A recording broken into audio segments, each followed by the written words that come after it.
Go live to our panel now, David Gazzard and Ben Oquist. And David, the thing is, you see the smiles on those faces. I've had our friend Stephen Conroy texting me during that story as well, telling me about his tea time tomorrow. It's a sense of relief, isn't it, to get out there in the fresh air and a bit of normality back, David? Oh, totally. I mean, everyone's been sitting inside or doing the right thing, and it give you a chance to get back at it. We've been getting together with some friends as per the rules, and you suddenly remembered how much you kind of enjoyed it and how you'd been sort of isolated for what seems like a long time. So I'm glad to see people getting out and enjoying their golf.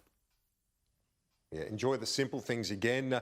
Ben Oquist, what's your take on a much more serious matter right now and precarious, and that's the relationship, not just the trade relationship, but the bilateral issues with China right now. There's bipartisanship in calling for an investigation, but, it's fraying around the edges. What's your take on it?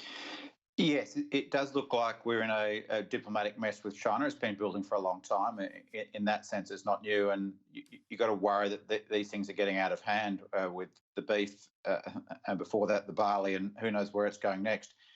I was struck by something that Helen Clark said in a webinar that the Australia Institute hosted with her today, and she backed in Julie Bishop's comments and saying we're just got to calm these things down a bit. Yes, of course, there needs to be an inquiry. As Helen said, the WHO will conduct one itself in good time, and it should be independent. And obviously we need one to prevent such horrors happening again, or limiting them as best we can. But there is some concern about, as you've been reporting today, the way that Australia went about prosecuting this inquiry, and that it looked a little bit somewhat like that Australia was acting as the deputy sheriff for the United States and Donald Trump, and that was probably a misstep. Notwithstanding, it's a difficult issue to handle. I don't think it's been helped by some of these Liberal backbenchers. Conchetta Fierravanti-Wells, for example, calling Julie Bishop's comments airheaded and calling her effectively an airhead. And I think that kind of undiplomatic language about your own side and your ex-foreign minister underscores the problem that the coalition's potentially having. You've got to play a long game, play a diplomatic game, be consistent, as the foreign minister was just telling you a little while ago. If we're going to see a better relationship with China, notwithstanding it's difficult. They're a brutal regime. They always have been. A terrible human rights record. Tibet, the Uyghurs. But if we actually want to get an outcome, we're going to have to use diplomacy much better than we have been. Penny Wong expressed something which I think probably Scott Morrison would agree with David Gazzard in his quiet moments, and that is, he probably wouldn't say it in the same way, but I think you'd agree with her. She wants to see more Marise Payne in the China debate and less George Christensen. Should she be doing more to dictate the tone of this thing? Can I say that I don't think you need to see more of Marise Payne. I think you just need to know that Marise Payne is doing her job and working behind the scenes, and that is exactly the point she's trying to make. The Chinese understand where Australia sits on these sorts of matters. They understand we've got a different system of government. What they really value is assurances from the Foreign Minister and other senior ministers, and those assurances are being given that we value the trade. They've been a very strong partner of ours, and that we want that to continue. They know that we have a robust form of democracy, and they also know that backbenchers are free to speak their minds on a whole range of issues, whether they be helpful or sometimes unhelpful. That is part of our system.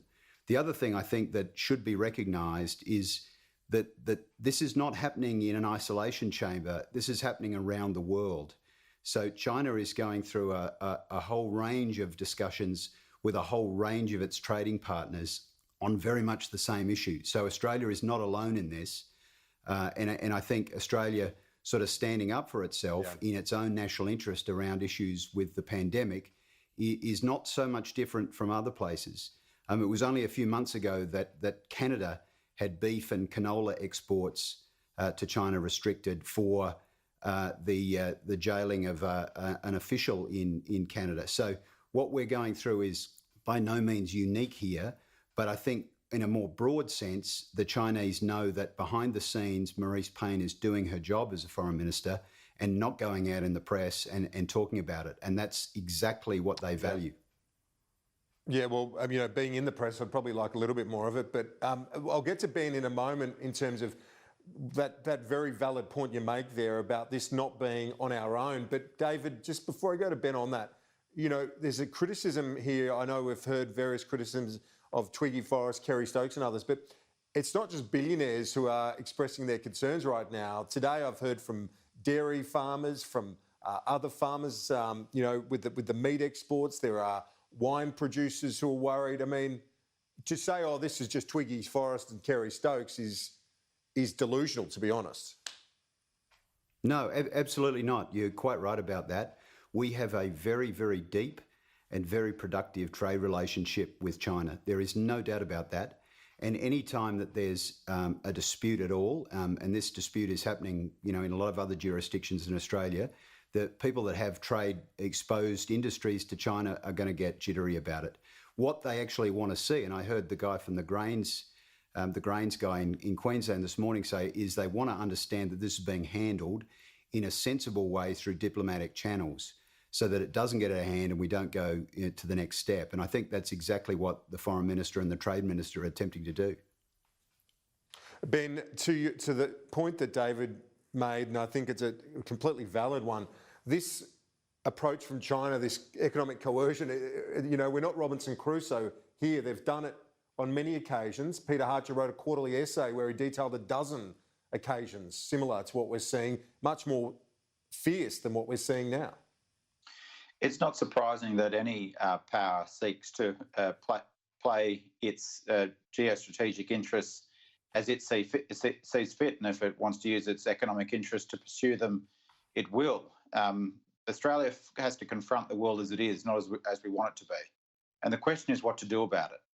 And for Australia to act in its long-term interests really means fighting for multilateralism. Now, it's been under huge pressure for really the best part of the last 2 decades, not just from China, but from the United States. Australia is going to have to do a bit of old-fashioned diplomacy, find those countries to work with that share values, that share strategic national interests, and work better with them, fight for that rules-based order and fight for multilateralism. Because as a small country, but with some influence, a decent-sized economy, we can have some say, but we don't have the clout and the might of China economically, politically, military, and vis-a-vis them, we're going to have less over time. So it means working better with other countries, some old-fashioned diplomacy, and fighting for multilateralism and fighting for those good principles of science-based, transparency, a rules-based order, and that ultimately is what is going to secure Australia's best long-term national interests.